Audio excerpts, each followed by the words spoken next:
पार्वती का उग्र होना संसार के लिए उचित नहीं है। उन्हें रोकिए। यदि वो महादेव के कहे को अनसुना कर दें तो आप ही उन्हें समझाइए प्रिय। अब समझने की आवश्यकता देवताओं को है स्वामी, जिनकी दृष्टि में पार्वती पुत्र का कोई महत्व नहीं था। इस संहार लीला में मैं भी देवी पार्वती के साथ हूँ।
रौद्र रूप से और उनसे उत्पन्न इन महाविद्याओं से कोई सुरक्षित नहीं।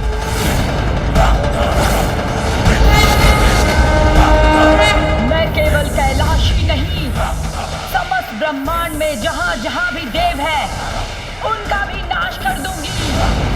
संहार करूंगी मैं, संहार।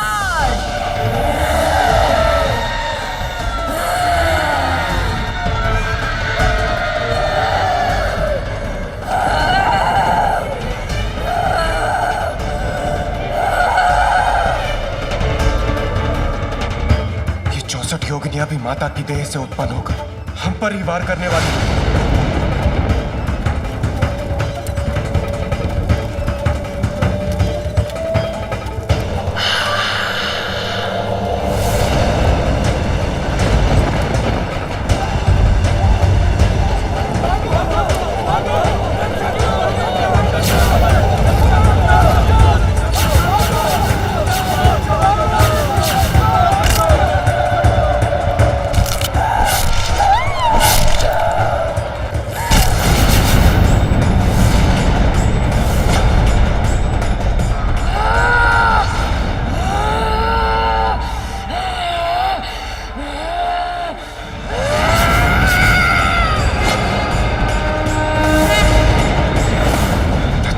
वजह से माता से उत्पन्न ये 64 योगिनियां और 10 महाविद्या अब हम देवताओं का विनाश करने के लिए ही हमारी ओर बढ़ रही हैं। अवश्य दंड दूंगी मैं तुम सभी को तुम्हारे इस कृत्य के लिए।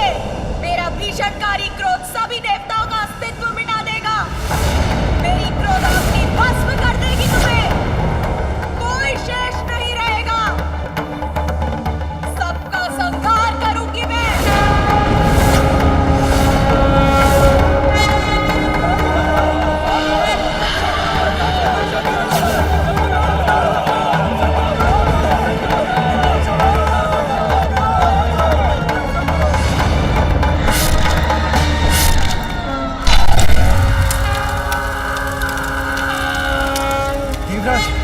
इन योगिनियों से हम देवताओं की रक्षा का कुछ उपाय कीजिए।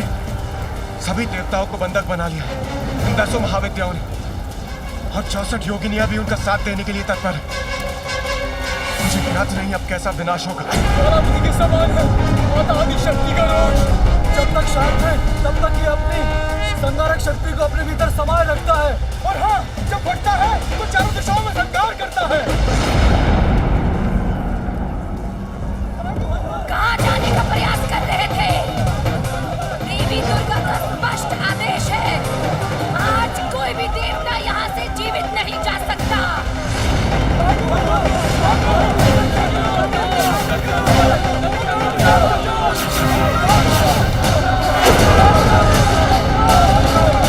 इस प्रकार तो देवी पार्वती सबका संहार करेंगी, सर्वत्र विनाश होगा, नष्ट हो जाएगी सृष्टि।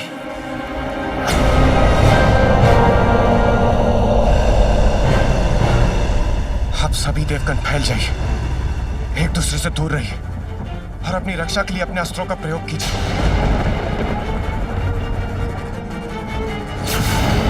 देवगण बचाइए अपने आप को, रक्षित कीजिए स्वयं को।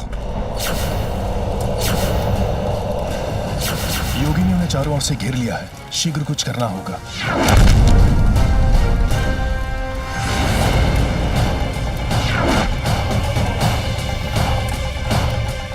आश्चर्य, मेरे प्रहार का इन पर कोई प्रभाव नहीं हो रहा।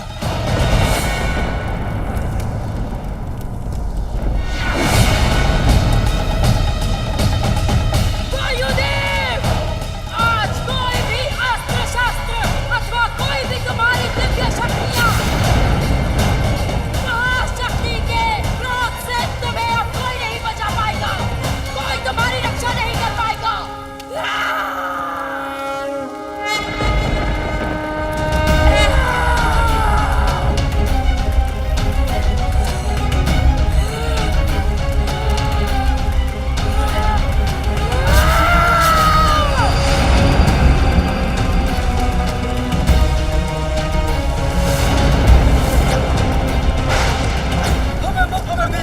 हमें और दे दीजिए, छोड़ दीजिए हमें।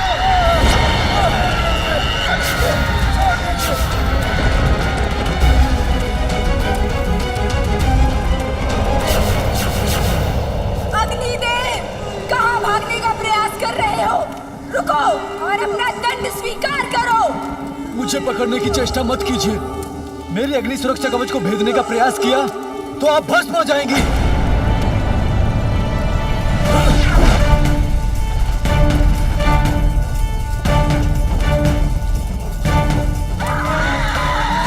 ये किसकी गर्जना है?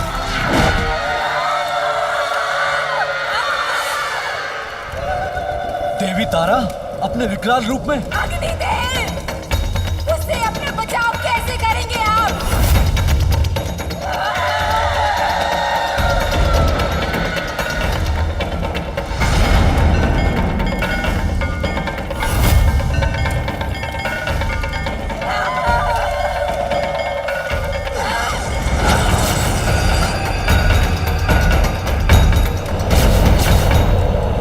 पार्वती का दुख उनका रोष बन रहा है, किंतु अभी उन्हें रोकना संभव नहीं।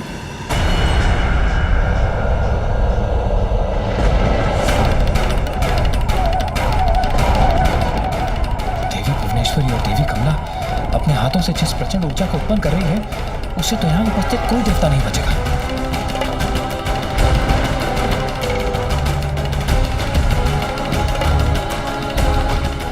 जल में परिवर्तित हो जाऊं तो इन महाविद्याओं की ऊर्जा को सहज ही भेज सकूंगा।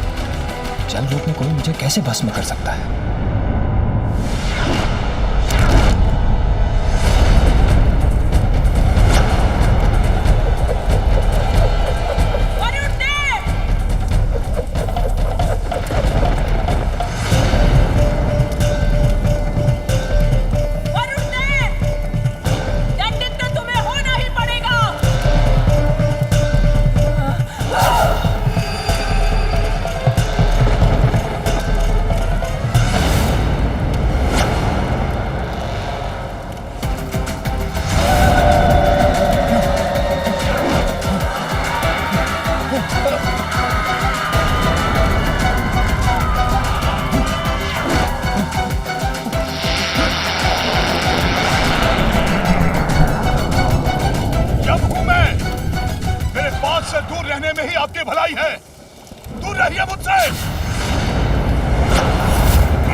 जाने देंगी। देवी धूमवती वृद्धा होने के कारण दुर्बल प्रतीत होती है। यदि मैं तीव्र गति से भाग गया तो ये मुझे कदापि नहीं पकड़ सकेंगी। ठहरो यमराज, कहाँ जा रहे हो? मुझे शक्तिहीन समझने की भूल मत करो। यमराज, अब जाओ, देवी दुर्गा के उदर में जाके समा जाओ।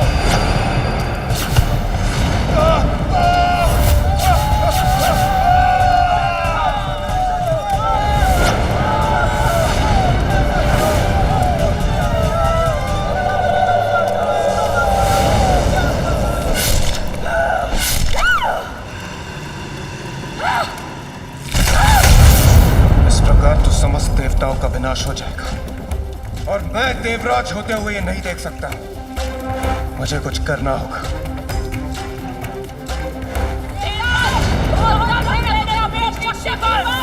आज देवताओं के साथ तुम्हारा अहंकार भी मिट जाएगा।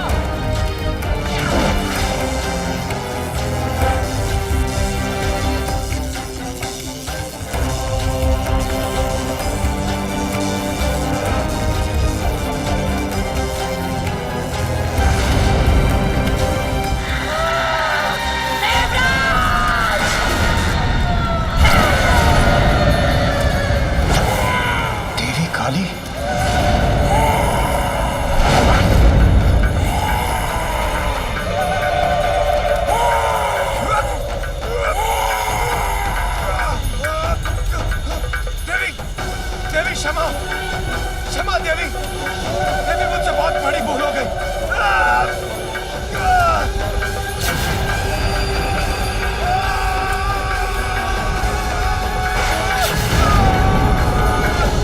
इंद्रदेव, नहीं, ये नहीं हो सकता।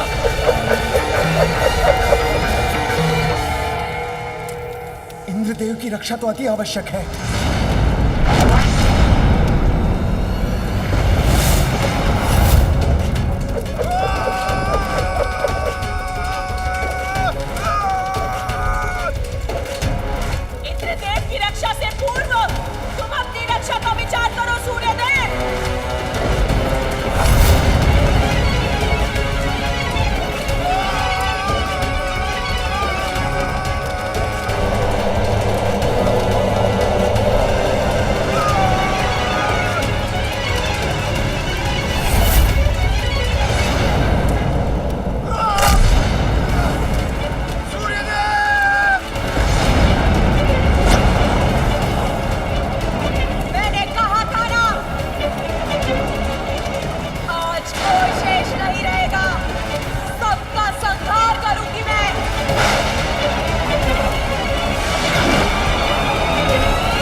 अब तो आप ही देवी पार्वती के इस उग्र रूप को शांत कर सृष्टि को संकट से उबारने में समर्थ हैं।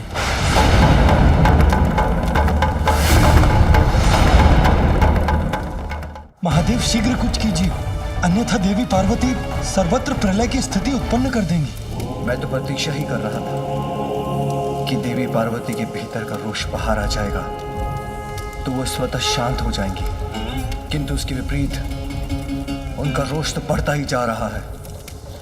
उनकी इस विनाश लीला को शांत कर उन्हें रोकना ही होगा।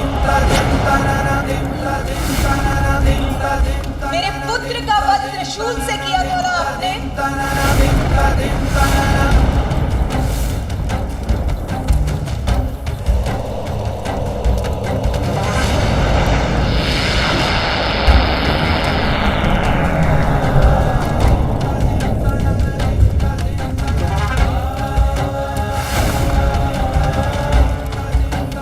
पार्वती, यदि संहार करने से ही तुम्हारा क्रोध शांत होता है तो लो, मैं प्रस्तुत हूँ तुम्हारा दोषी। मुझे निगल कर मेरा संहार करो देवी।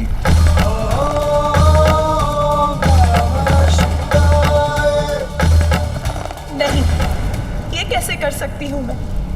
मुझे अपने रोष से मुक्त होना ही होगा। पार्वती, वो तुम्हारा ही नहीं, मेरा भी पुत्र था। हाँ, ये सत्य है पार्वती कि मेरे हाथ तो बहुत बड़ा अनर्थ हो गया है। पिता के हाथ तो पुत्र का हाथ थामकर उसे संसार में चलना सिखाते हैं, उसका मार्गदर्शन करते हैं, और यहाँ मेरे ही हाथों मेरे पुत्र का वध हो गया।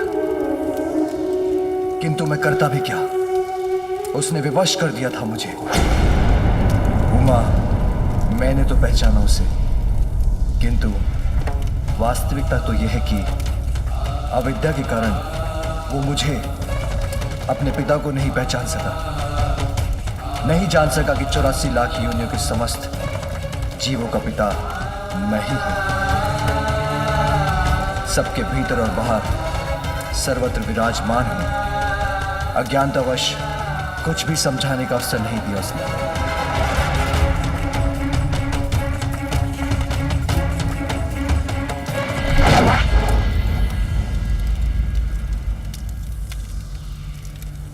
तुमने उसे जन्म तो दिया पार्वती, किंतु उचित संस्कार देने का अवसर नहीं मिला तुम्हें। इसलिए उससे अत्यधिक अहंकार था जिसे मिटाना अनिवार्य था। जैसे ब्रह्मदेव के शीश के साथ उनके अहंकार को भंग करना और प्रजापति तक्ष में समाये अहंकार का नाश आवश्यक था, उसी प्रकार हमारे अहंकारी पुत्र के अहंकार को नष्ट ही किया है मैंने। सत्य है पार्वती, सब जीवन का स्रोत भी मैं हूं, किंतु जीवन प्राप्त करने के बाद सभी अपनी इच्छानुसार अपने कर्मों का चुनाव करने के लिए स्वतंत्र हैं। हमारे पुत्र ने जिन कर्मों का चुनाव किया उसका परिणाम यही था, वही भुगतना पड़ा उसे। स्वामी, वो ब्रह्मदेव या प्रजापति दक्ष नहीं था, एक अपरिपक्व बालक मात्र था जिसका जन्म तक कुछ ही समय पूर्व हुआ था। कुछ ज्ञान प्राप्त करने का अवसर ही कहां प्राप्त हुआ उसे। अपनी मां के आदेश का पालन कर रहा था वो,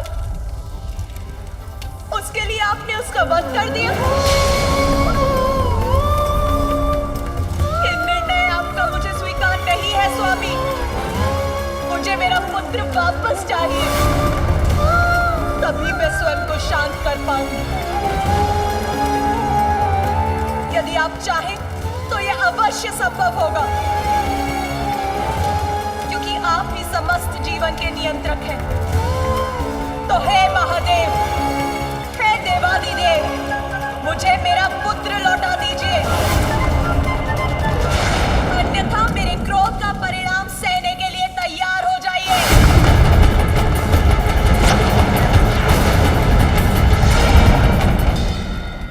मुझे मेरा पुत्र लौटा दीजिए, अन्यथा मेरे क्रोध का परिणाम सहने के लिए तैयार हो जाइए।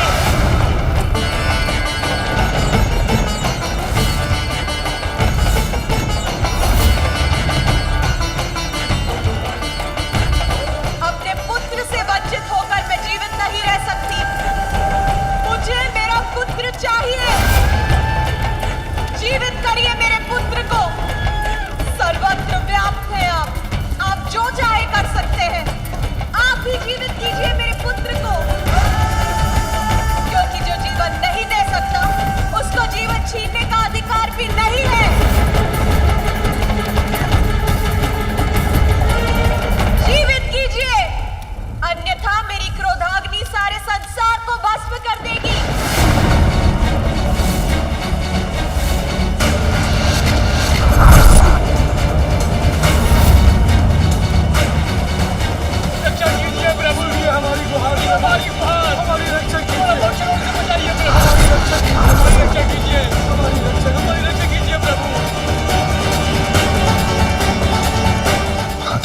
कैसे शांत करेंगे माता पार्वती के क्रोध को? कहीं कहीं इस बार मैं उनका लक्ष्य न बन जाऊं। शांत हो जाओ देवी पार्वती, तुम्हें तुम्हारा पुत्र अवश्य प्राप्त होगा।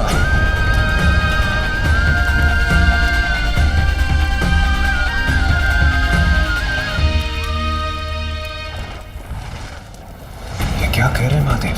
माता पार्वती का पुत्र पुनः जीवित होगा?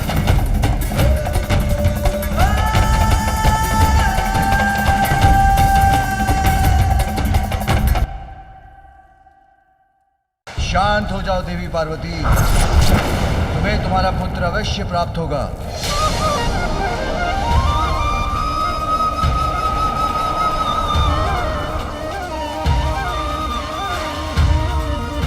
इसलिए नहीं कि तुम संहार कर रही हो, किंतु इसलिए कि पुत्र प्राप्ति की तुम्हारी कामना अत्यंत प्रबल है।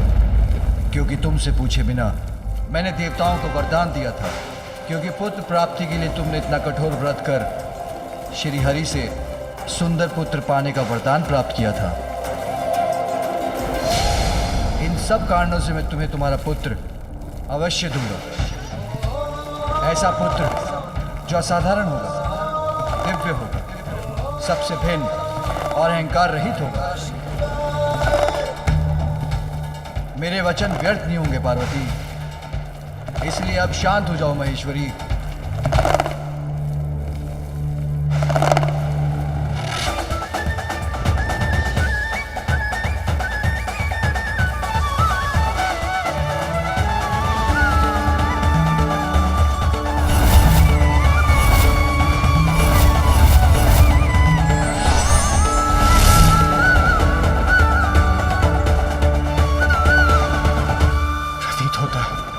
माता का क्रोध शांत हो गया।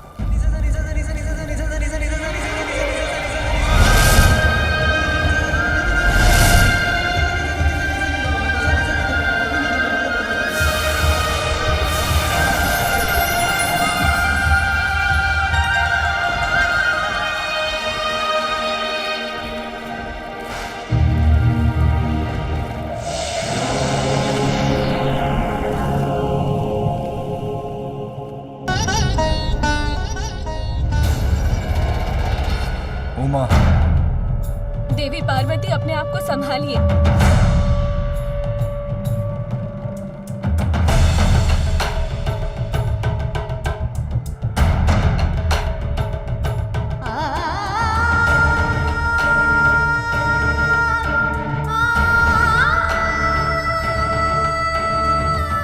मुझे मेरे पुत्र को देखना है। उसे देखे बिना कैसे शांत हो सकती हूँ मैं? स्वामी, इस माँ पर इतनी कृपा कीजिए। अब अविलंब मेरे पुत्र को जीवित कर दीजिए।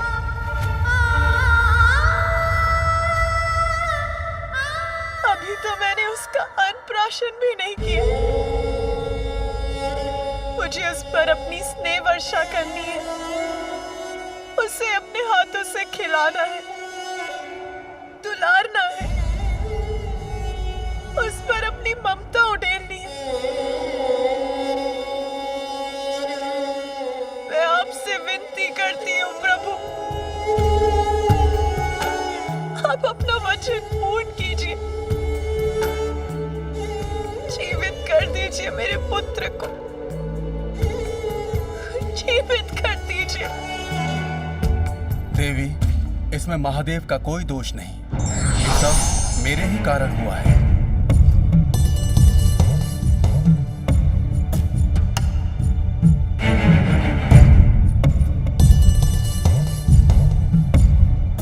आपका दोषी तो मैं हूं। इस घटनाक्रम का संपूर्ण दोष मेरा ही है। कैसे महर्षि कश्यप?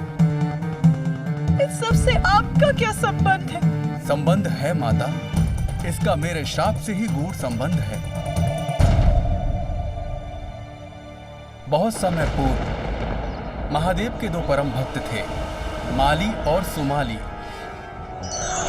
और महादेव ने उन्हें अभयदान दिया था। वत्स, मैं तुम दोनों की भक्ति और तब से अत्यंत प्रसन्न हूँ और तुम्हें अभय दान देता हूँ। दिगंबराय तस्मै नकाराय नमः शिवाय। इसके पश्चात एक बार माली और सोमाली का सूर्यदेव के साथ युद्ध हुआ, जिस युद्ध में सूर्यदेव उनका वध करने के लिए तैयार हो गए। तब माली और सोमाली के अभयदाता महादेव को प्रकट होकर उनकी रक्षा करनी पड़ी। उन्होंने सूर्यदेव पर अपने त्रिशूल का प्रहार कर उन्हें मरणासन अवस्था में उनके रथ से नीचे गिरा दिया। तभी मैं सूर्य का पिता वहां पहुंच गया और मैंने अपने पुत्र सूर्य की देह को दीन अवस्था में पृथ्वी पर गिरा हुआ देखा और तब रोष और संताप से प्रभावित होकर मैंने महादेव को एक अत्यंत अनिष्टकारी श्राप दिया कि जिस प्रकार आज आपके कारण मेरे समक्ष मेरा पुत्र मरणासन अवस्था में गिरा पड़ा है, उसी प्रकार आप स्वयं अपने पुत्र को अपने त्रिशूल से आहत करेंगे महादेव। उस समय मेरे पुत्र की मृत्यु तो नहीं होने दी महादेव आपने, किंतु मैं तो श्राप दे चुका था।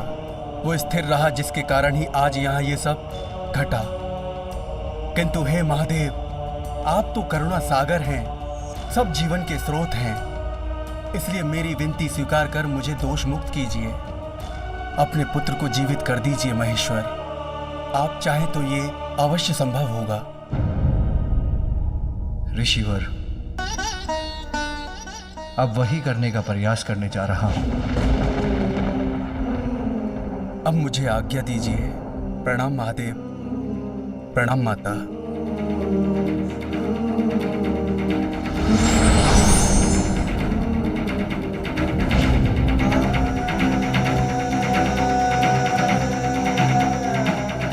देवगण, मेरे पुत्र इस बालक के पार्थिव शरीर को मानसरोवर के पावन जल से धोकर वहां उस गुफा के भीतर रख दीजिए।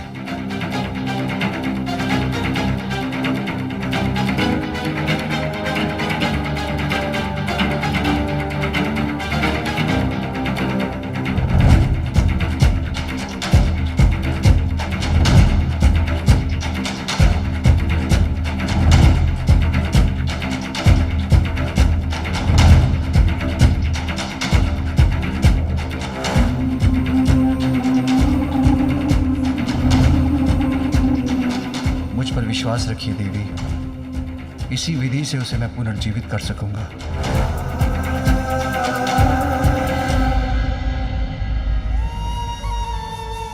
क्या हुआ माँ? आपके मुख पर ये चिंता कैसी? मुझे बताइए माँ, अपनी चिंता का कारण। इस संसार में मैं अपनी सभी चिंताओं को हरने ही तो आया हूँ। माँ का आंचल ही मेरा संपूर्ण संसार है।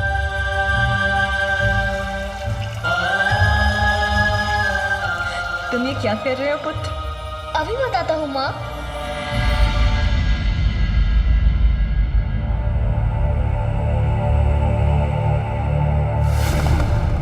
नहीं, अब और नहीं सह सकूंगी मैं। मेरे पुत्र को पुनर्जीवित कीजिए नाथ।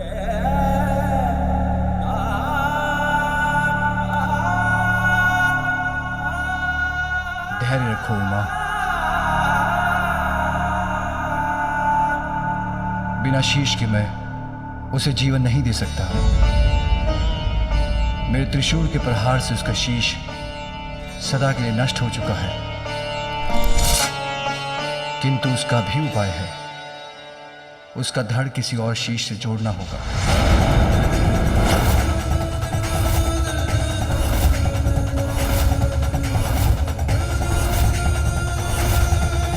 तब मैं अपने पुत्र को पुनर्जीवित कर सकूंगा। क्या किसी और का शीश जोड़ा जाएगा मेरे पुत्र के धड़ पर? किसका शीश होगा वो?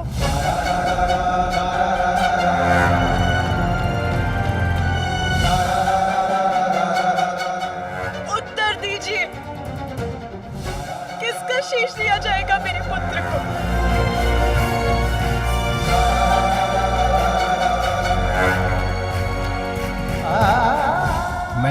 वचन दिया है उमा, मैं तुम्हारे पुत्र को पुनर्जीवित करूंगा। इसीलिए विश्वास रखो, जो होगा उचित ही होगा। किंतु स्वामी, उसे तो किसी और का शीश धारण करना होगा। किसी और का शीश हम कहां से लेकर आएंगे प्रभु? देवतागण, आप सभी उत्तर दिशा की ओर जाएं। उस दिशा में सर्वप्रथम जो भी नवजात शिशु आपको दिखाई दे, जिसका जन्म कुछ समय पूर्व हुआ हो, उसका शीश ले आए। वही शीश इस बालक का शीश बनेगा।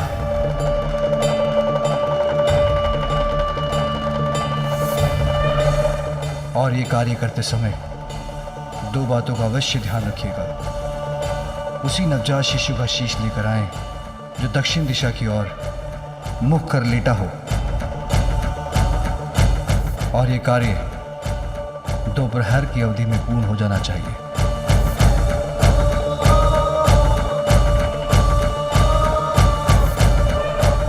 अन्यथा मैं अपने पुत्र को पुनर्जीवित करने में अक्षम बचूंगा।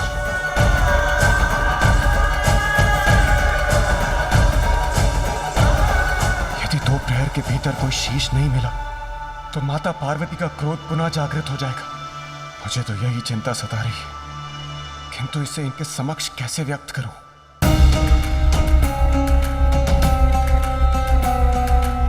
मात्र 2 प्रहर, बस इतना ही अवकाश है मेरे पुत्र के लिए शीश प्राप्त कर उसे पुनर्जीवित करने का। हम प्रयास तो कर सकते हैं इंद्रदेव, पर 2 प्रहर तो बहुत छोटी अवधि है। सूर्यदेव, ये महादेव की आज्ञा है। हमें उन पर विश्वास कर अति शीघ्र अपनी यात्रा प्रारंभ करनी चाहिए और अविलंब उत्तर दिशा की ओर प्रस्थान करना चाहिए। रुकिए इंद्रदेव, मैं भी आप लोगों की सहायता के लिए आप सबके साथ चलता हूं।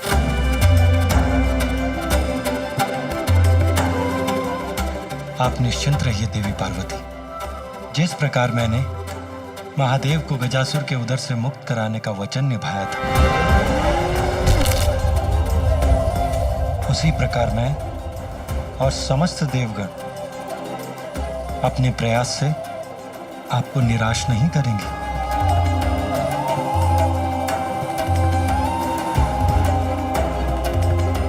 आपके इन वचनों से मुझे आश्वस्त करने के लिए अनेकों धन्यवाद भ्राताश्री।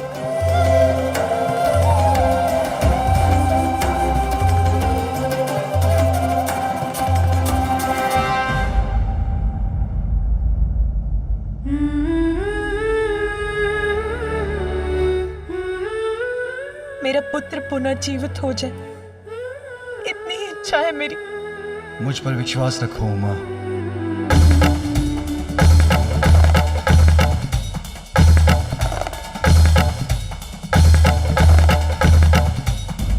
मैं यही हूँ पुत्र, तुम्हारे समीप, तुम्हारी प्रतीक्षा कर रही हूँ। उसी प्रकार जैसे तुम द्वार के बाहर मेरी प्रतीक्षा कर रहे थे। तुम्हें छोड़कर कहीं नहीं जाऊंगी, यही हूँ और यही रहूंगी। बस अब तुम शीघ्र आ जाओ पुत्र, शीघ्र आ जाओ।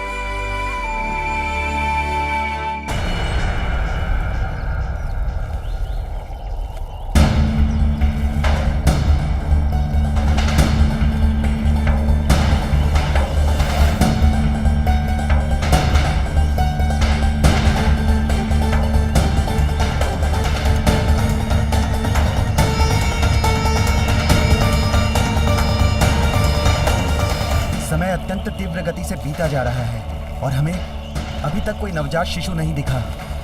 यहाँ तो दूर दूर तक इस सघन वन के सिवाय कुछ दिखाई नहीं देता है। जीवन का कोई चिन्ह तक नहीं है। हे श्री हरि, इस प्रकार हम उत्तर दिशा की ओर बढ़ते रहे तो हम घने वन में प्रविष्ट हो जाएंगे। इस वन में नवजात शिशु कहाँ मिलेगा? देवगण, दिशाओं में सर्वोत्तम दिशा है उत्तर दिशा। जीवन का सार छिपा है इसमें। जीवन की समस्त सकारात्मक ऊर्जाओं का स्रोत उत्तर दिशा में ही स्थित है। अतः आप लोग अपना संशय त्याग दीजिए और आगे बढ़िए, क्योंकि जहां आपको सघन वन दिखाई दे रहा है वहां महादेव अपनी दिव्य दृष्टि से भविष्य के दर्शन कर चुके।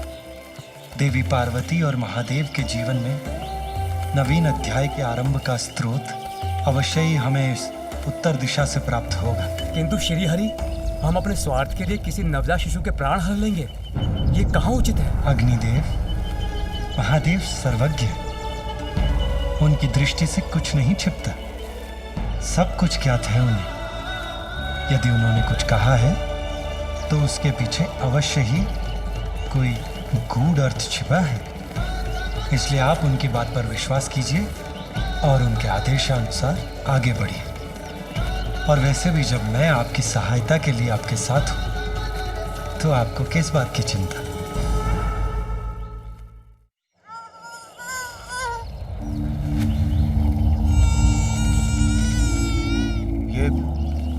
ये शिशु क्रंदन का स्वर उस ओर से आ रहा है, हमें शीघ्र उस ओर चलना चाहिए।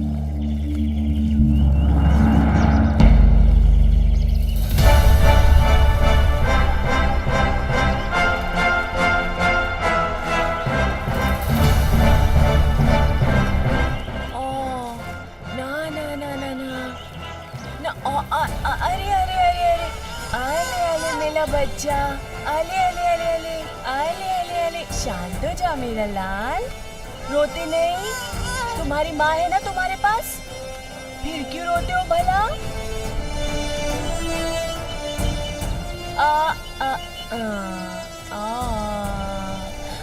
चुप हो जा, चुप हो जा। अवश्य ही यही वो शिशु है जिसके बारे में महादेव ने हमसे कहा था। हाँ, अवश्य यही है हमारी समस्या का समाधान। नहीं वरुण देव, आप भूल कर रहे हैं। भूल? कैसी भूल विष्णुदेव? ये एक शिशु है और नवजात भी, अर्थात हमें इसी का शीश ले जाना है ना? इंद्रदेव, ये शिशु नवजात अवश्य है, परंतु महादेव ने हमें स्पष्ट कहा था उसी नवजात शिशु का शीश लेकर आए जो दक्षिण दिशा की ओर मुख कर लेटा हो, और इस बालक का मुख पश्चिम दिशा की ओर है।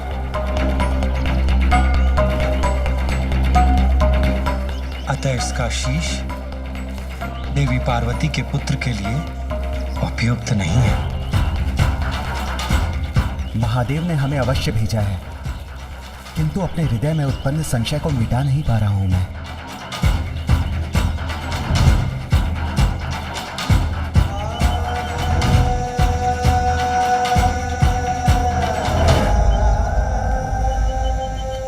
देवगण, इस शिशु को निहारने से कोई लाभ नहीं। एक प्रहर बीत चुका है, हमें शीघ्रता कर दूसरा शिशु ढूंढना होगा।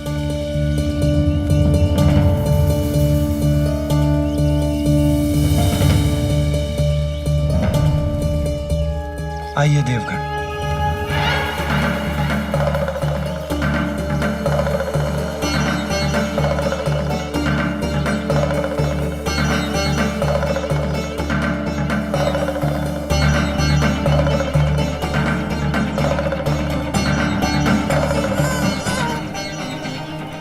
यहाँ कोई है, अवश्य है।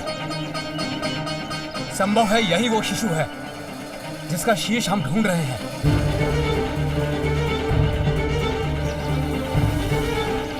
अग्निदेव को कुछ आभास हुआ है, हमें उनकी बात सुननी चाहिए। इस ओर आइए प्रभु।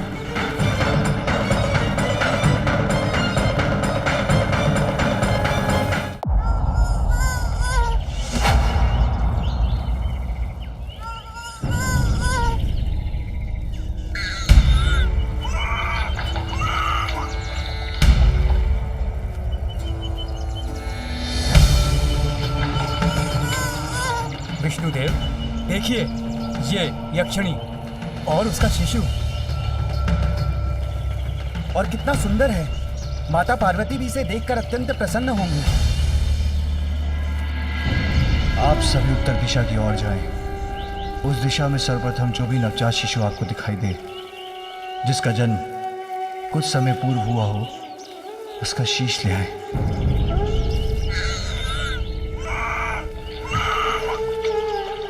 आप लोग पुनः भूल कर रहे हैं देवगण। महादेव ने स्पष्ट कहा था कि हमें किसी नवजात शिशु का शीश ढूंढना है, किंतु ये यक्ष शिशु नवजात नहीं है। इसकी आयु 1 वर्ष के समीप है।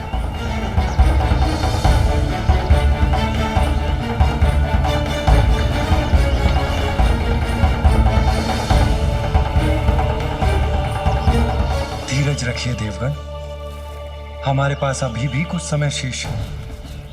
हमें रुकना नहीं चाहिए।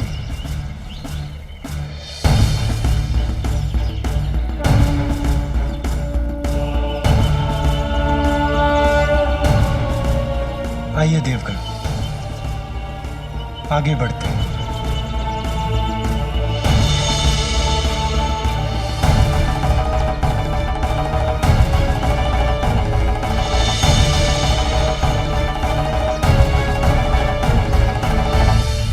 यहाँ तो वन्य पशु भी कठिनाई से आते होंगे, फिर श्रीहरि हमें वन के और भीतर कहाँ ले जा रहे हैं?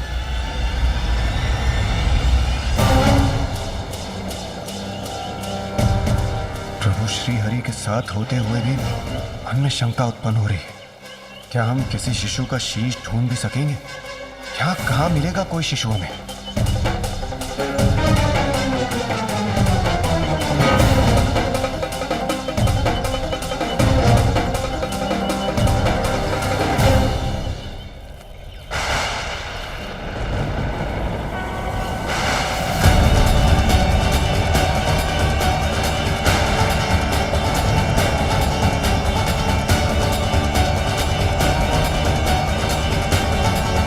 प्रतीत होता है हम सबकी खोज पूर्ण हुई।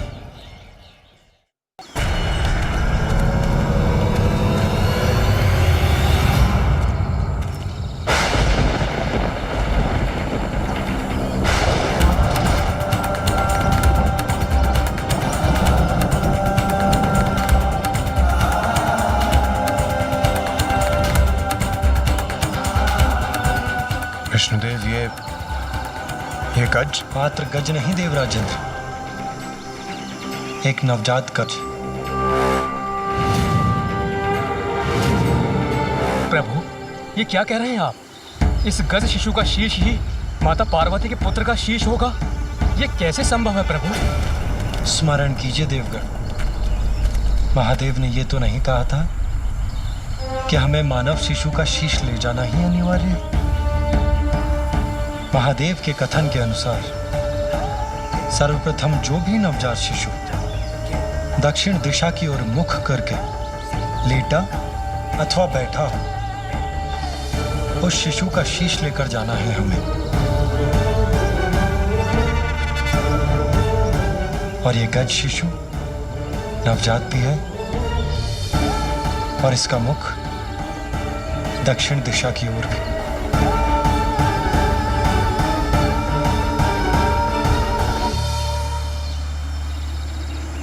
विष्णुदेव, ये गजमाता भी तो माँ है। जब ये निद्रा से जागेगी और अपने पुत्र को अपने समीप नहीं पाएगी तो इस माँ की भी क्रोधाग्नि जागृत हो जाएगी और तब ये भी भयंकर उत्पात मचाकर सर्वत्र विनाश करेगी। नहीं सूर्यदेव, शिशु के जन्म पर माता उस पर अपना वात्सल्य उड़ेलती है,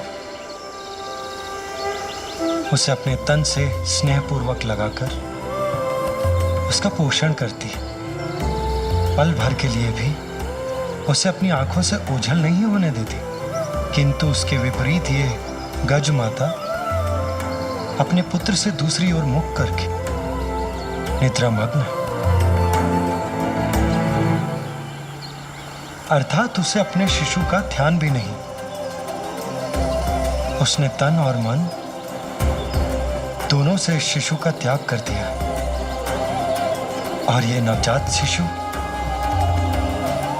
अपनी माता के समीप होकर भी इस संसार में सर्वथा एकाकी है। इसे एक मां की आवश्यकता है।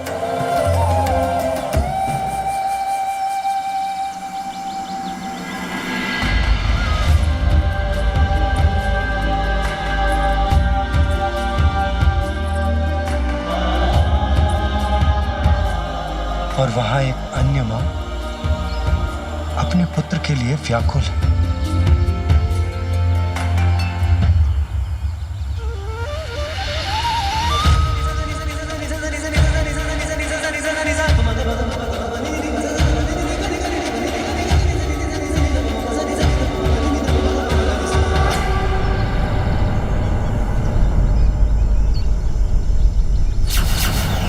इसके प्राणांत के बाद ये गज शावक मेरे धाम में स्थान पाएगा।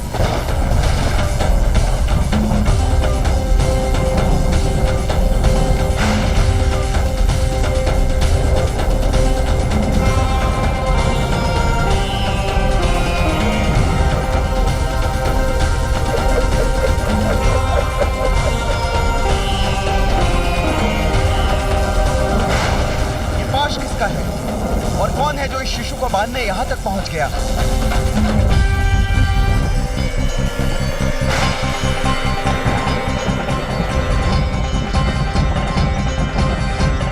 विष्णुदेव, देवराज और सभी देवगणों को मेरा प्रणाम।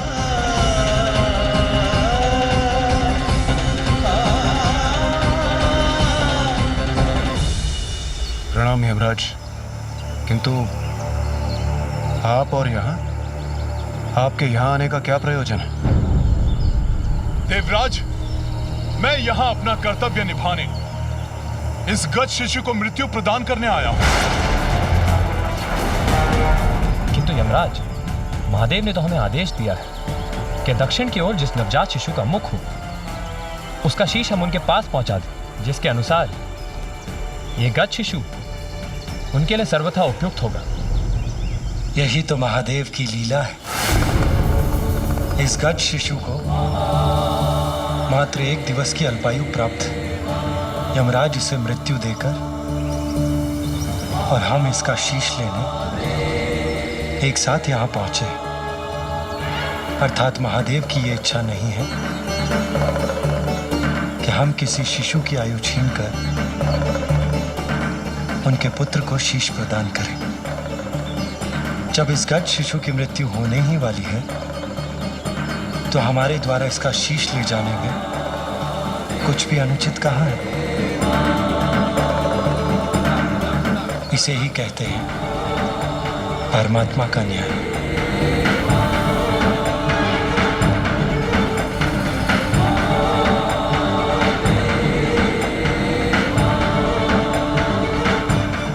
हे श्री हरि, आपके द्वारा इस गज शिशु के शीश को ले जाने के पूर्व मुझे इसके प्राण ले जाने की अनुमति प्रदान करें।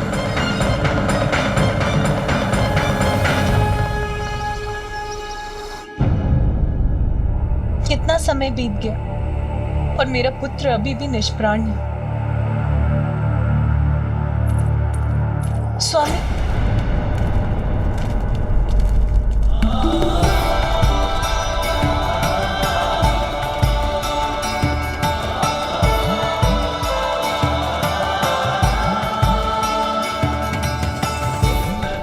श्री हरि और देवगण लौट रहे हैं, अर्थात उनकी यात्रा सफल हुई। अब पुनः पा सकूंगी मैं अपने पुत्र को।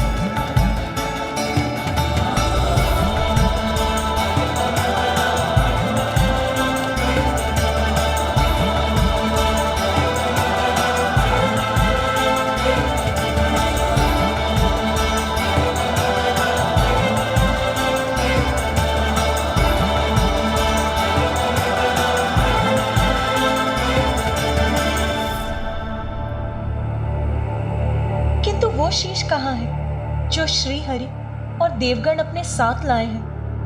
अब तो वही शीश मेरे पुत्र का शीश होगा। आपके आदेशानुसार हम ले आए एक शीश।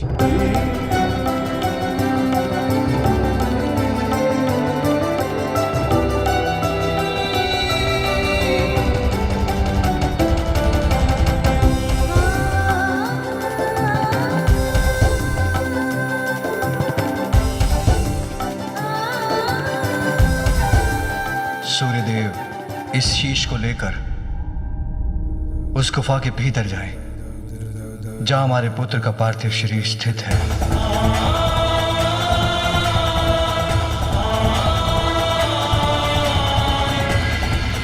जो आज्ञा प्रभु।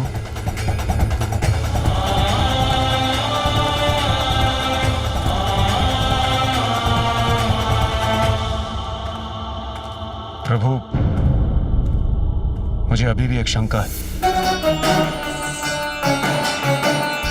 हम नवजात शिशु का शीश तो ले ही आए, किंतु उसे आपके और माता पार्वती के पुत्र के धड़ से कौन जोड़ेगा प्रभु? इंद्रदेव, देवराज होने के नाते इस प्रश्न का उत्तर तो आपको भी ज्ञात होना चाहिए। ये कार्य अश्विनी कुमार करेंगे देवराज। आपको तो ज्ञात ही है, वो अत्यंत निपुण शल्य चिकित्सक हैं। क्यों, उचित कह रहा हूं ना मैं?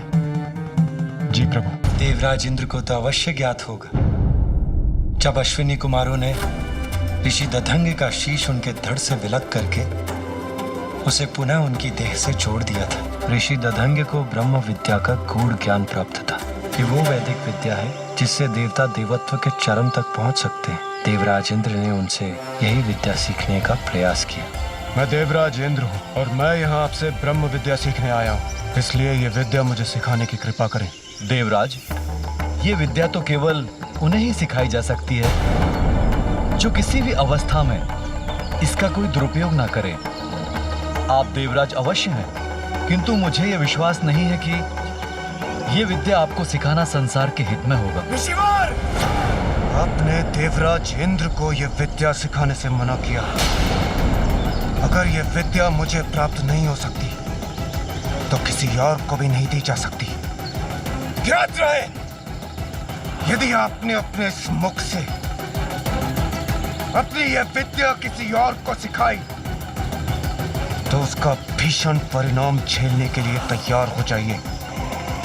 मैं आपके शीश को आपके देह से विलग कर दूंगा। किंतु ऋषि दधंग ने इस विद्या को देवराज को देने से मना कर दिया। किंतु उसके कुछ समय पश्चात ही अश्विनी कुमार ऋषि दधंग से ब्रह्म विद्या सीखने के लिए पहुंचे। ऋषिवर, प्रणाम ऋषिवर। ऋषिवर, हम अश्विनी कुमार आपसे ब्रह्म विद्या सीखने के लिए आए हैं।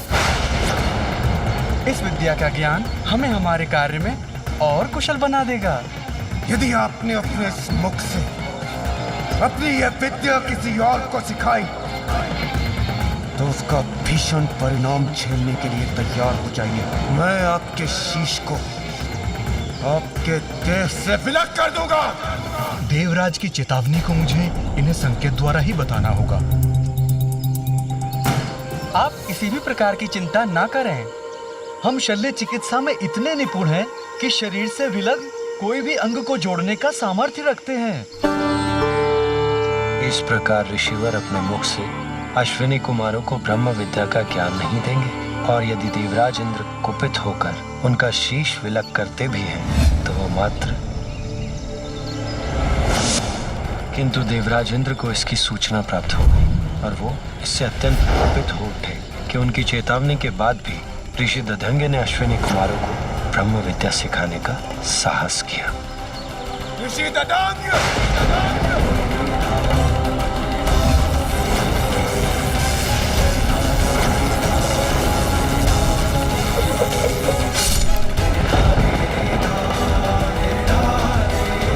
इसके उपरांत दोनों अश्विनी कुमारों ने ऋषि दधंग के शीश को उनके शरीर पर पुनः स्थापित कर संजीवनी विद्या से उन्हें पुनर्जीवित कर दिया। आप दोनों का कल्याण हो। आप दोनों ने मात्र मेरे जीवन की रक्षा नहीं की, अपितु मेरे धर्म को भंग होने से भी रक्षित किया है। एक गुरु होने के कारण आप दोनों जैसे योग्य शिष्यों को धर्म का ज्ञान देना मेरा धर्म था। यदि देवराज इंद्र के भय से मैं आपको ये ज्ञान दिए बिना लौटा देता, मेरे गुरु होने का धर्म खंडित होता। शल्य चिकित्सा में पारंगत और संजीवनी विद्या के ज्ञाता भी हैं अश्विनी कुमार। इसलिए बालक के शीश को उसके धड़ से जोड़ने के लिए उनका बुलाया जाना स्वाभाविक है और उपयुक्त भी। बालक के शीश को उसके धड़ से जोड़कर वो उसे प्राणदान देने में समर्थ है।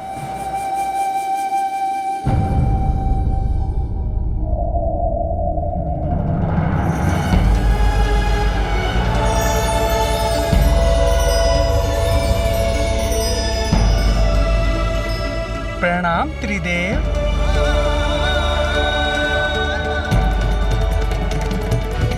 प्रणाम देवतागण।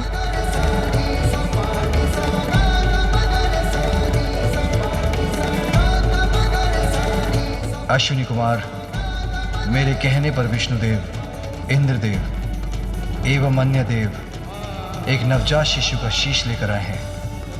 आप औषधियों के देवता हैं, इसीलिए आप ही मेरे पुत्र के तन से इस शीश को जोड़ने में सक्षम हैं। ये हमारा सौभाग्य होगा महादेव। अब आप अपना कार्य आरंभ करें।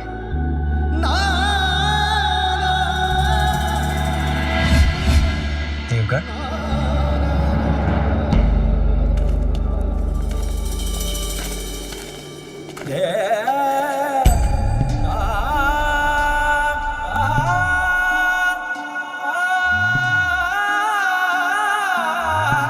निश्चिंत रहो पार्वती, कुछ ही समय में तुम्हारा पुत्र पुनः तुम्हारे साथ होगा।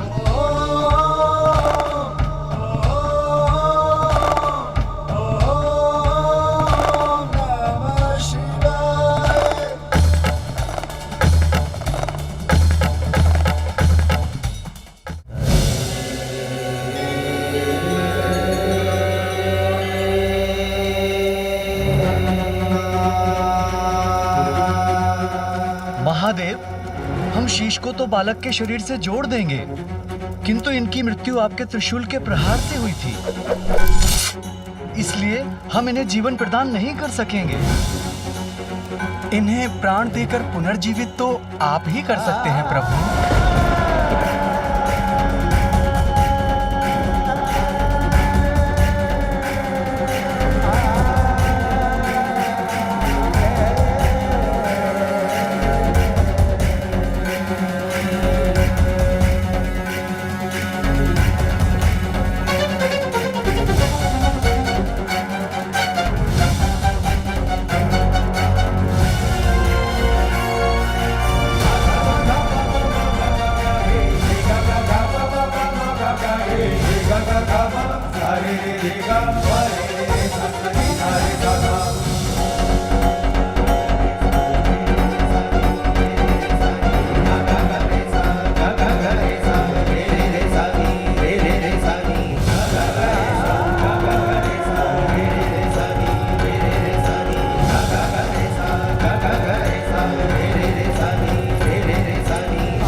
हमने अपना कार्य कर दिया प्रभु। अब मैं बहुत विचलित हो रही हूं। मैं अपनी दिव्य दृष्टि से भीतर देख सकती हूं, किंतु स्वयं देखने पर मैं अत्यंत व्याकुल ना हो जाऊं। देवी सरस्वती, क्या आप मुझे देखकर बता सकती हैं कि वहां क्या हो रहा है?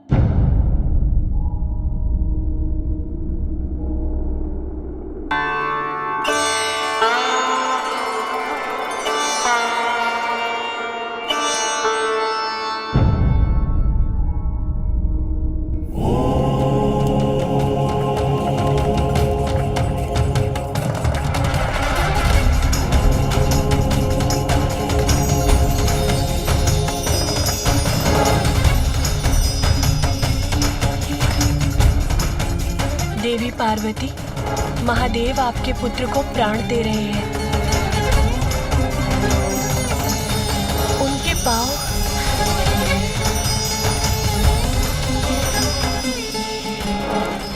और अब उनका उदर जीवन से स्पंदित हो रहा है।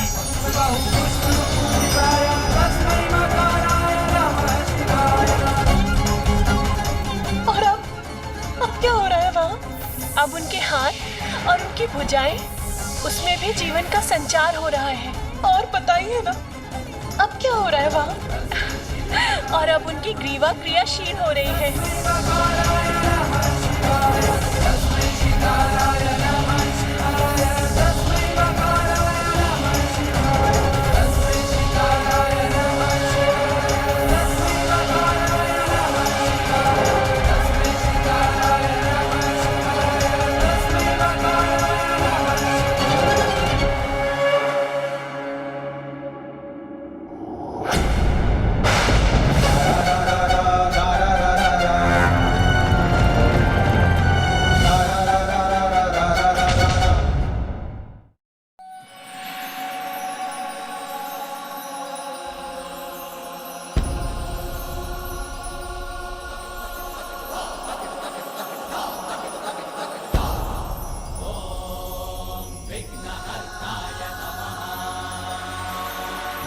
हमें आज्ञा दीजिए प्रभु।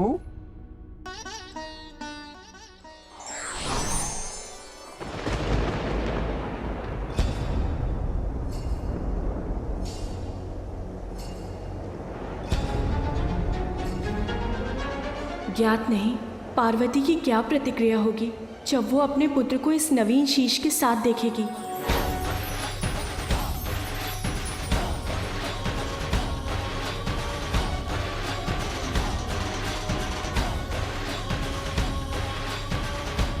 पार्वती नंदन के पुनः जीवन ने अंततः हम देवताओं को माता के कोप से रक्षित कर दिया। मेरे पुत्र को इस बार मैं स्वयं से दूर नहीं जाने दूंगी। स्वामी, स्वामी,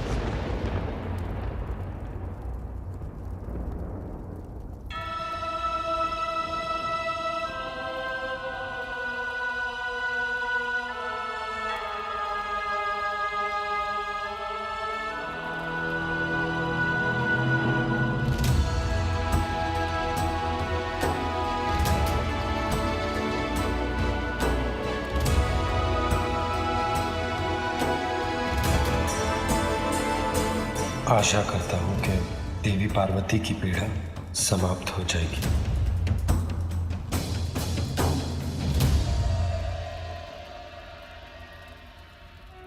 माँ, ओम नमस्ते गणपते त्वमेव प्रत्यक्षं तत्त्वमसि त्वमेव केवलं कर्तासि त्वमेव केवलं धर्तासि त्वमेव केवलं हर्तासि त्वमेव सर्वं खल्विन्दं ब्रह्मासि।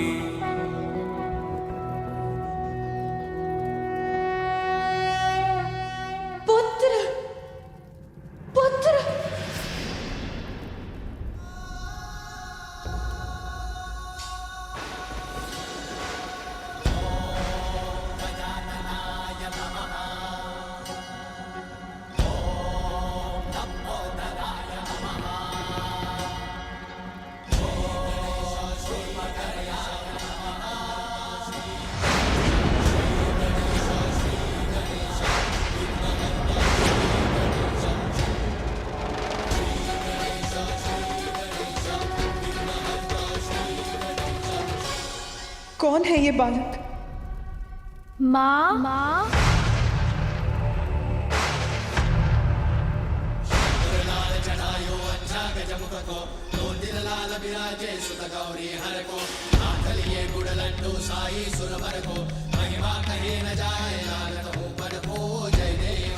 कौन विचित्र गजमुख बालक है जो मुझे माँ कहकर पुकार रहा है? ये तो मेरा पुत्र नहीं।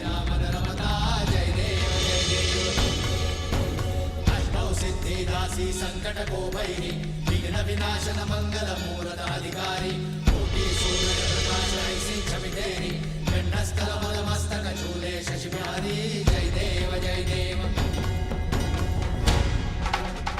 मेरे पुत्र का सुंदर मुखड़ा तो मेरे हृदय में बसा है, जिसे मैंने ही अपनी कल्पना से बनाया था।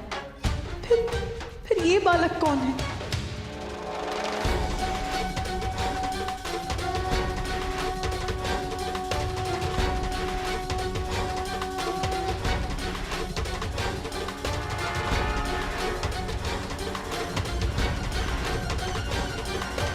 माँ, जिसकी आशंका थी वही हुआ। माता अपने पुत्र को इस रूप में स्वीकार नहीं कर पा रही हैं।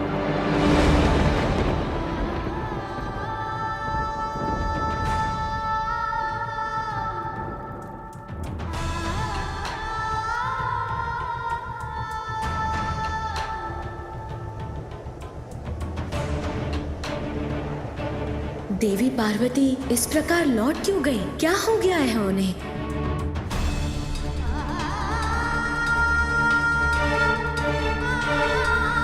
माँ, मैं आपकी सेवा करने, आपको सुख देने आया हूँ।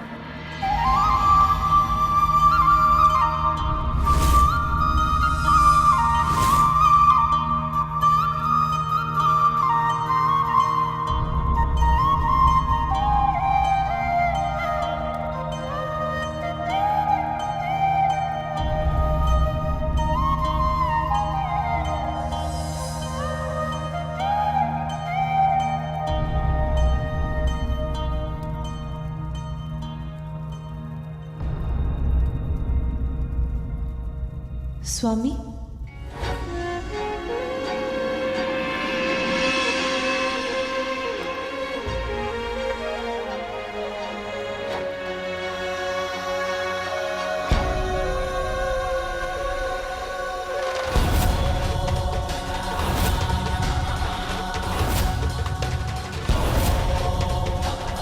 गजमुख, पार्वती पुत्र का नवीन शीश तो गजमुख है।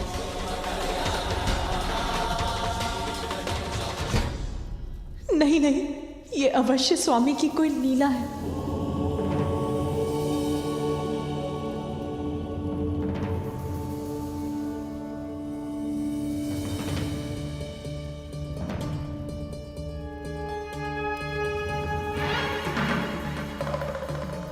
देवी पार्वती अपने पुत्र की पुरानी छवि के मोहवश अपने ही पुत्र को इस नवीन रूप में स्वीकार नहीं कर पा रही है, किंतु अपनी मां के मुंह फैलने से इसके कोमल हृदय को आहत होने से बचाना होगा। पुत्र, तुम कुशल तो हो ना?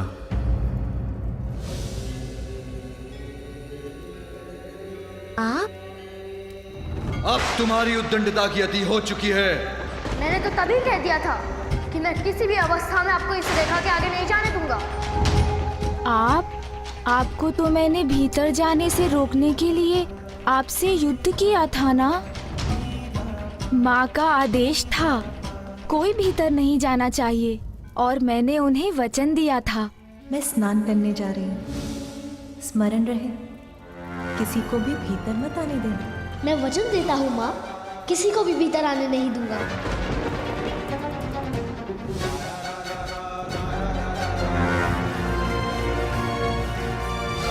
मैंने अपना वचन निभाया माँ। मैंने इन सभी को बहुत समझाया, किंतु ये तो अपने हठ पर अड़े थे।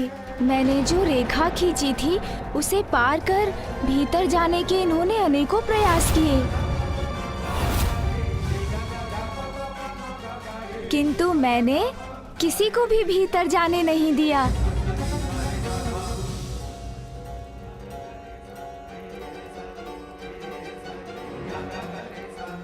जब आपने मुझे कहा था कोई भीतर नहीं आना चाहिए, तो फिर कैसे जाने देता मैं इन्हें?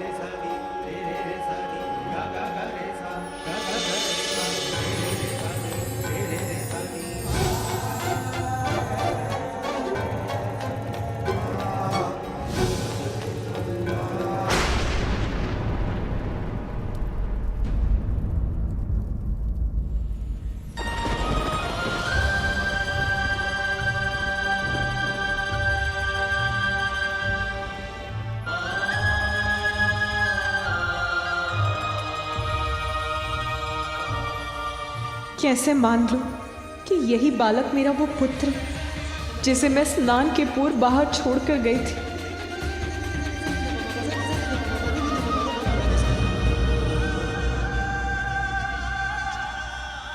पुत्र, तुम जिनसे युद्ध कर रहे थे वो सभी तुम्हारे अपने ही थे,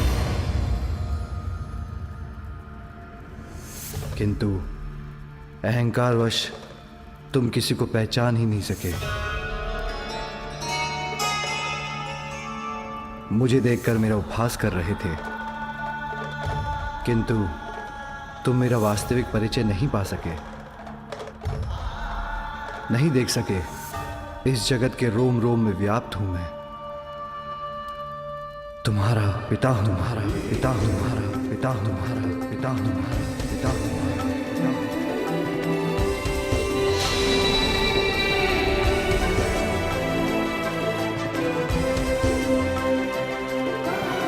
मेरे पिता? आप हैं मेरे पिता? पिता, संपूर्ण जगत मुझे जगत पिता कहकर पुकारता है, किंतु इस बालक के मुख से पिता पुकारा जाना तो मेरे लिए भी कितना सुखदायी है।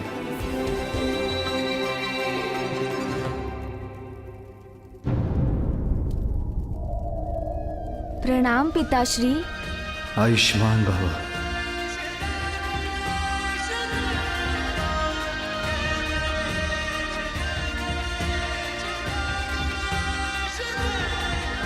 उठो पुत्र।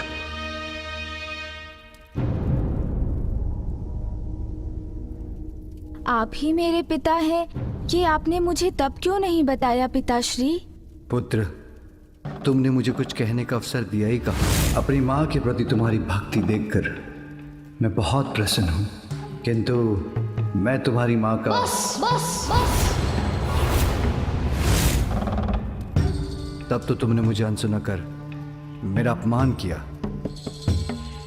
मेरा ही नहीं, संसार के रचयिता ब्रह्मदेव और जगत के पालनहार विष्णुदेव का भी अपमान किया।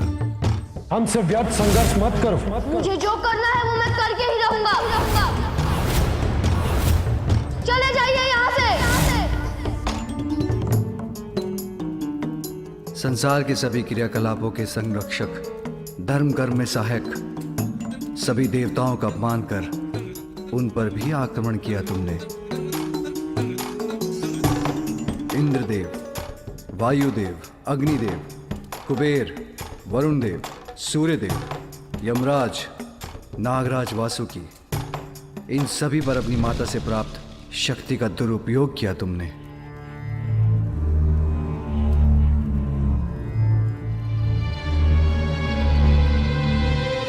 तुम्हारे अहंकार के कारण,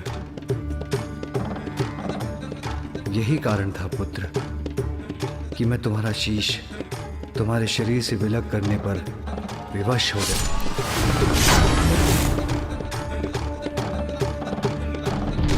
और अब तुम्हें एक नवीन शीश प्राप्त हुआ है। नवीन शीश? अर्थात मेरे अहंकार के कारण मैंने सभी को कठिनाई में डाल दिया और पिताश्री को मुझे एक नवीन शीश देना पड़ा।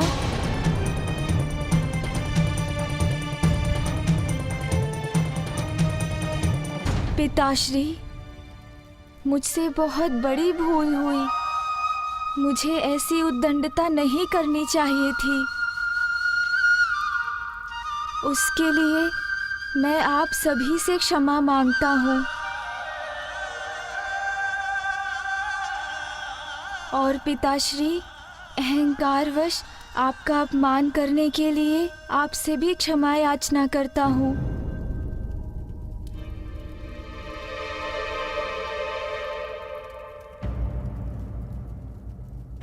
तो क्या इसलिए माँ मुझसे इतनी कुपित है? माँ की दी हुई शक्ति से पिताश्री के मान को ठेस पहुंचाने की उद्दंडता जो कर बैठा। किंतु माँ देखिए ना, अब तो मैं उद्दंड भी नहीं रहा। अपना अहंकार भी त्याग दिया मैंने और जो भूल मैंने की उसके लिए सभी से क्षमा याचना भी कर ली। अब आप भी मुझे क्षमा।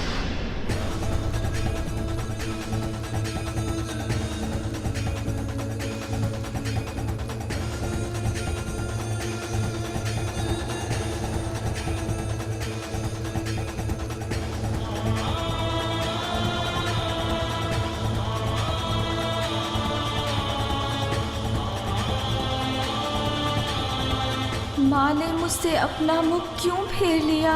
वो मुड़कर लौट क्यों रही है? प्रतीत होता है मुझे अभी भी क्षमा नहीं किया माँ ने। वो तो मुझसे अब भी क्रोधित हैं। इस बालक को तो माता पार्वती ने अस्वीकार कर दिया, किंतु इसमें उनका भी क्या दोष? प्रश्न तो ये उठता है, क्या इस गजमुखी बालक का किसी भी माता द्वारा स्वीकार किया जाना संभव है? असंभव। अभी उनके पास जाकर उन्हें मनाऊंगा तो माँ अवश्य मान जाएंगी। बहुत स्नेह करती है मुझसे, तो अधिक समय तक क्रोधित नहीं रह सकेंगी वो। तुम अपनी माँ के पास जाना चाहते हो ना पुत्र? जी पिताश्री। अवश्य जाना, किंतु उसके पूर्व एक बार अपने नवीन शीश के दर्शन तो कर लो। पिताश्री उचित कहते हैं, मुझे अपने नवीन शीश को तो देख ही लेना चाहिए। आओ पुत्र।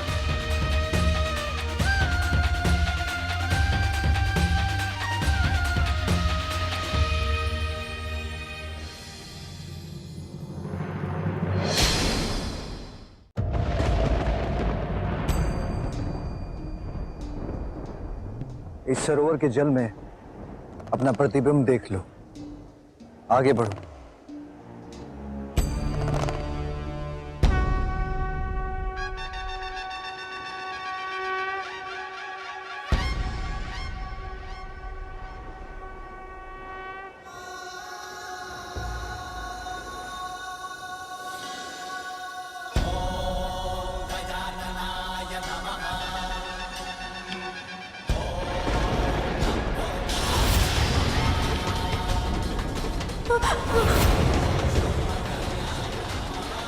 ये क्या हो गया? नहीं नहीं, ये कैसा शीश है? ये मेरा शीश नहीं हो सकता। आपका पुत्र तो मेरी कल्पना से भी अधिक सुंदर है। कितनी मनमोहक मुस्कान है, जैसे चारों दिशाओं को प्रकाशित कर रही हो। मेरे पास आओ, मैं तुम्हें संसार का सबसे सुंदर बालक बना दूंगी। मेरे पास आओ, मैं तुम्हें सृष्टि का समस्त ज्ञान दूंगी। ऐसा शीश कैसे हो सकता है मेरा?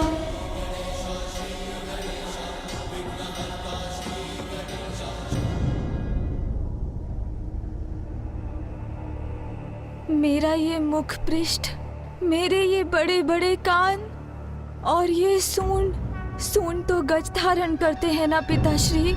मेरा ये सुंदर शीश गज के शीश में कैसे परिवर्तित हो गया पिताश्री? पुत्र, मेरा त्रिशूल अहंकार का नाश करने में कोई भेद नहीं करता। तुम्हारे मस्तिष्क पर अहंकार हावी हो गया था। वस्त्र के स्थान पर पशु चर्म से अपना तन ढकते हैं। रहने के लिए कोई घर नहीं, नाम पूछो तो कहते हैं सभी नाम मेरे हैं। अब ऐसी बात करने वाले को बहरूपिया नहीं तो और क्या कहूँ? और क्या कहूँ? और क्या कहूँ? और क्या कहूँ? जिसे नष्ट करने के लिए मेरे त्रिशूल ने तुम्हारे शीश को तुम्हारे तन से विलग कर दिया, और जिसे मेरा त्रिशूल भस्म कर दे उसे पुनः नहीं जोड़ा जा सकता। किंतु तुम्हारी माँ ने तुम्हें पाने के लिए इतना त्याग किया था। इतनी कठोर तपस्या के बाद विष्णुदेव से वरदान प्राप्त कर तुम्हें जीवन दिया था। विष्णुदेव के वरदान की मर्यादा के लिए तुम्हारी मां की पुत्र प्राप्ति की प्रबल इच्छा को साकार बनाने के लिए और भविष्य में तुम्हारे द्वारा होने वाले जगत कल्याण के लिए तुम्हें दूसरा शीश देकर पुनर्जीवित तो करना ही था पुत्र।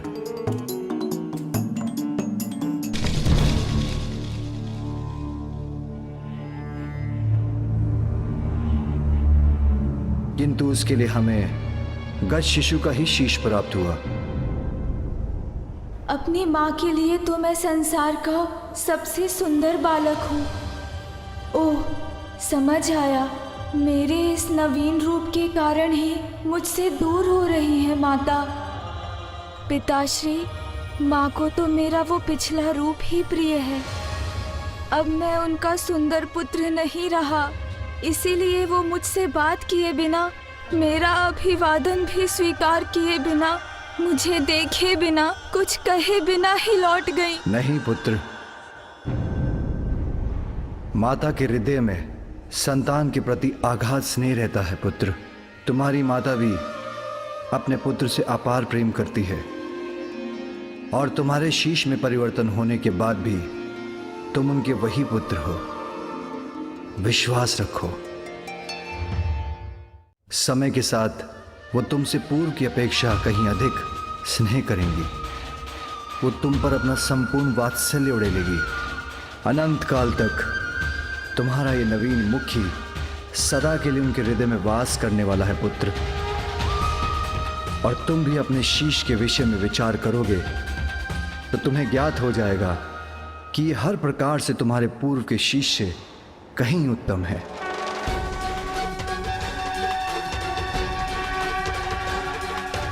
उचित है पिताश्री, मैं अवश्य विचार करूंगा। मुझे आशीष दीजिए।